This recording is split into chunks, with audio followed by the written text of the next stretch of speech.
السلام عليكم ورحمة الله وبركاته. ازيكم عاملين ايه؟ النهاردة ان شاء الله هنقول توقعات ماتشات يوم 25/2. خلينا الاول نبدأ بالدوري المصري. هيكون في ماتشين النهاردة، ماتش طلائع الجيش وفاركو. الماتش ده بنتوقعه ان هو تعادل. طبعا انت عايز تراهن على كل ماتش على حدة او تتوقع كل ماتش لوحده، ماشي. عايز تعمل قسيمة مطولة، ماشي. انا هعمل هنا قسيمة مطولة، بس نصيحة: انت توقع الماتشات اللي انت شايف انها مضمونة، عشان القسيمة المطولة مش على طول بتكسب. اي نعم، هي الريت بتاعها بيكون عالي وبيغريك، لكن مش بتكسب على طول. خلينا اقول ماتش طلائع الجيش وفاركو هيخلص تعادل. ماتش البنك الاهلي والاتحاد السكندري هيخلص فوز الاتحاد السكندري. دي كده الماتشات اللي في الدوري المصري. اول حاجة هنتوقع. ندخل على دوري بعد كده. هنخش بعد كده على توقعات بطولة الكونفدرالية الأفريقية. أول ماتش هو فيوتشر وسوبر سبورت يونايتد. هنتوقع فوز سوبر سبورت يونايتد أو التعادل،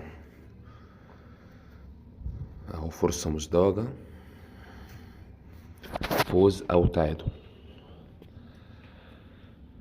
تاني ماتش هو الزمالك وفريق أبو سليم الليبي. هنتوقع فوز الزمالك أو التعادل.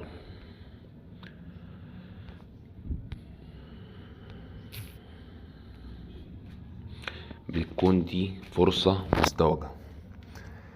تالت ماتش الفرقتين دول هنتوقع فوز الفرقة اللي على اليمين. رابع ماتش اتحاد العاصمة الجزائري وهلال بني غازي. الماتش ده نتوقع فوز هلال بني غازي او التعادل، فرصة مزدوجة، لان الماتش هيكون في ليبيا. الماتش الرابع الافريقي التونسي وفريق اسمه دريمز. الماتش هيكون في ارض الفريق اللي هو دريمز ده، فنتوقع التعادل. الماتش الخامس استاد مالي ودياب النوار. نتوقع فوز استاد مالي. والماتش الاخير فريق نهضة البركان المغربي. مع الفريق ده نتوقع فوز فريق نهضة البركان. بعد كده هندخل على الدوري الألماني. هيكون في النهاردة 3 ماتشات. أول ماتش فرانكفورت وفلوفسبرج. هنقول إن الماتش ده هيجي فيه أكتر من هدفين، أو أكتر من هدف، أو توقع أكثر من 1.5. الماتش التاني بروسيا وهوفنهايم. هنتوقع فوز بروسيا. الماتش التالت انا ما افضلش اللي انا اتوقعه، لان الماتش ده ممكن يجي فيه هدف، ممكن ما يجيش فيه هدف خالص، ممكن يخلص تعادل، فما توقع يعني مش هتوقع فيه. هندخل بعد كده على الدوري الايطالي. في طبعا ماتشات كتير اوي النهارده. اليوفي والفريق فلورنزي ده. نتوقع فوز او تعادل اليوفي.